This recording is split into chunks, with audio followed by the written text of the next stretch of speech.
Hello दोस्तों, आपके अपने चैनल अखिल स्टडी वन दोस्तों आपका बहुत बहुत स्वागत है।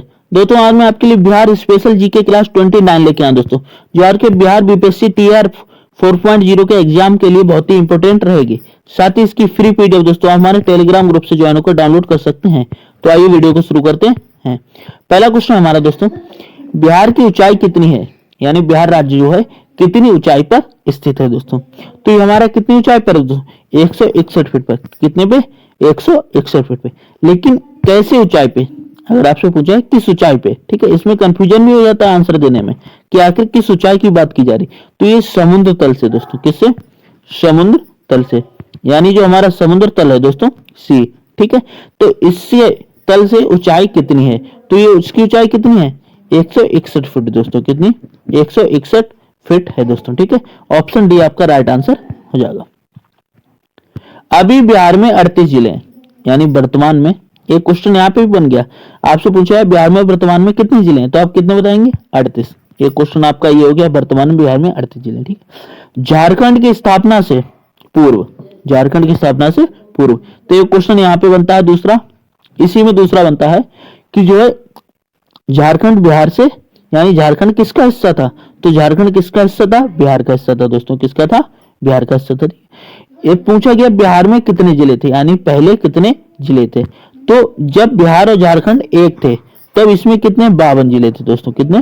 52, यानी 52 जिले थे दोस्तों। Option B is the right answer. साथ ही दोस्तों जब झारखंड अलग हुआ तो 38 जिले रह गए। कितने रह गए? 38 जिले रह गए दोस्तों। तो पहले हमारे 52 थे, फिर कितने रह गए? 38 रह गए। तो जो हमारा झारखंड है दोस्तों, ये हमारे कितने जिले ले गया दोस्तों? ये 14 जिले। कितने? 14 जिले मिलकर बना है, ठीक है। नेक्स्ट क्वेश्चन हमारा, 2011 की जनगणना अनुसार बिहार की जनसंख्या में ग्रामीण जनसंख्या क्या क्या प्रतिशत है, यानी 2011 की जनगणना अनुसार कितने व्यक्ति, कितने प्रतिशत व्यक्ति जो है कहाँ रह रहे हैं? ग्रामीण यानी गांव में रह रहे हैं। तो ये 89, कितने? 89.53, 89.53% जो है दोस्तों ये कहाँ रह रहे हैं? ये हमारे रह रहे हैं गांव में, ठीक है दोस्तों। बाकी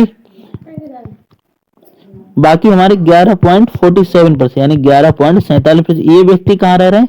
ये शहर में रह रहे हैं, कस्बों में रहते हैं, ठीक है। बिहार की इलेक्ट्रॉनिक सिटी किसे कहा जाता है, यानी किस शहर को, किस शहर यानी शहर को इलेक्ट्रॉनिक सिटी कहा जाता है?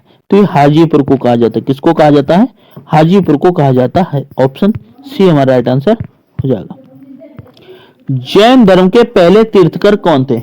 जैन धर्म के पहले तीर्थकर कौन थे? तो जैन धर्म के जो पहले तीर्थकर थे दोस्तों, वह हमारे थे ऋषभ देव दोस्तों। कौन थे? ऋषभ देव थे। ये जैन धर्म के पहले तीर्थकर माने जाते हैं दोस्तों। साथ ही दोस्तों जो ऋषभ देव का प्रतीक चिन्ह था दोस्तों, वह सांड था दोस्तों। क्या था इनका प्रतीक चिन्ह? क्या था दोस्तों? सांड था दोस्तों, ठीक है। साथ ही जो हमारे महावीर स्वामी थे दोस्तों, कौन? महावीर स्वामी, जिनको वास्तविक संस्थापक माना जाता है, ठीक है। यानी ऋषभ देव को संस्थापक लेंगे, वास्तविक संस्थापक महावीर स्वामी को। ये हमारे 24वें थे दोस्तों। कौन से? 24वें थे, और ये लास्ट थे, यानी आखिरी थे। इनके बाद कोई भी क्या नहीं बना, कोई भी यानी तीर्थकर नहीं बना दोस्तों, ठीक है। साथ ही दोस्तों जो महावीर स्वामी थे, इनका चिन्ह जो है सिंह था दोस्तों। क्या था? सिंह था दोस्तों, ठीक है। क्या था? सिंह था दोस्तों। बिहार में पहली बौद्ध संगति का आयोजन कहाँ हुआ? बिहार में पहली बौद्ध संगति का आयोजन कहाँ हुआ? तो दोस्तों ये राजगृह में हुआ। कहाँ हुआ? राजगृह में हुआ है। Option A is the right answer. साथ ही दोस्तों जो बौद्ध संगतियां हुई, क्या क्या हुई? बौद्ध संगतियां, ये टोटल 4 हुई। कितनी हुई? 4 हुई दोस्तों, ठीक है। पहली हमारी कहाँ हुई? पहली हमारी हुई थी राजगृह में। पहली कहाँ हुई? राजगृह में। दूसरी वैशाली में हुई। दूसरी हमारी कहाँ हुई? वैशाली में दोस्तों। कहाँ हुई? दूसरी हमारी वैशाली में हुई, ठीक है। तीसरी हमारी पाटलिपुत्र में हुई। कहाँ हुई? पाटलिपुत्र में। और चौथी जो हमारी बोध गया ना हो कि कुंडलवन में हुई। कहाँ हुई दोस्तों? कुंडल वन में हुई।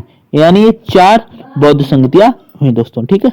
साथ ही दोस्तों ये जो राजगृह में हुई, इसका आयोजन अजात शत्रु ने कराया था। किसने कराया था? अजात शत्रु ने कराया था दोस्तों, ठीक है। आप ध्यान रखिएगा। पहली बौद्ध संगति का आयोजन किस राजा के काल में हुआ था? तो अभी मैंने आपको बताया किसके काल में हुआ था, अजात शत्रु दोस्तों हुआ है दोस्तों। तो राइट आंसर हो जाएगा हमारा ऑप्शन नंबर सी। कौन सा होगा दोस्तों? ऑप्शन सी हमारा राइट आंसर हो जाएगा दोस्तों। साथ ही दोस्तों अशोक के, ठीक है, पहली किसकी हुई? अजातशत्रु के। दूसरी काला अशोक के शासनकाल में, दूसरी किसकी हुई? काला अशोक के में हुई, ठीक है। और तीसरी अशोक की हुई, किसके? अशोक, ठीक है। तीसरी किसके काल में हुई? अशोक, ठीक है। और चौथी हमारी हुई लास्ट कनिष्क दोस्तों, ठीक है।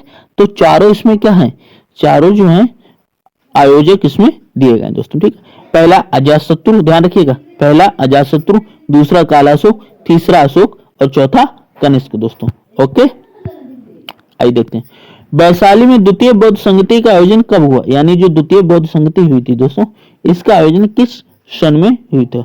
तो दोस्तों यह हमारा हुआ था 383 ईसा पूर्व दोस्तों। कब हुआ था? 383 ईसा पूर्व हुआ था दोस्तों। और किसके का शासन काल में हुई द्वितीय बौद्ध संगति? तो ध्यान दीजिए, पहला अजातशत्रु, दूसरा काला अशोक, तीसरा अशोक और चौथा कनिष्क। यानी किसके शासन काल में? काला अशोक दोस्तों। किसके? काला अशोक के शासन काल में हुई दोस्तों। चीनी यात्री इत्सिंग ने बिहार का भ्रमण कब किया? तो दोस्तों यह भ्रमण हुआ था 683 ईस्वी में, 673 में दोस्तों, 673 ईस्वी में हुआ। Option C is the right answer. Bihar का अंतिम अफगान सुल्तान कौन था? तो बिहार का जो अंतिम अफगान सुल्तान था दोस्तों, वह दाऊद खान करानी था। और ये था कौन दोस्तों? तो दाऊद खान करानी जो बंगाल के, कहां के? बंगाल के करानी वंश दोस्तों, बंगाल के करानी वंश दोस्तों, ध्यान दीजिएगा, करानी वंश के साथ बंगाल का भी अंतिम शासक था। यानी ये करानी वंश का अंतिम शासक और बंगाल का भी अंतिम शासक था। और इसने 1572 दोस्तों, कब? 1572 से लेके 1576 तक क्या किया? शासन किया दोस्तों। कहां पे? बंगाल पे दोस्तों, सॉरी बिहार पे। बिहार के किस जिले में सोरा बिल्कुल नहीं है? किस जिले में सोरा बिल्कुल नहीं है दोस्तों? तो ये किशनगंज में नहीं है। किस में नहीं है? किशनगंज में नहीं है। Option D is the right answer.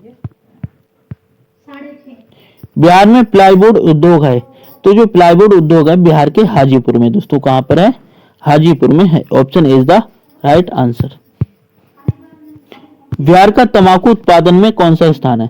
अगर तंबाकू उत्पादन में बात की जाए तो बिहार का 7वां स्थान आता है। कौन सा आता है? 7वां, ठीक है। Option C is the right answer.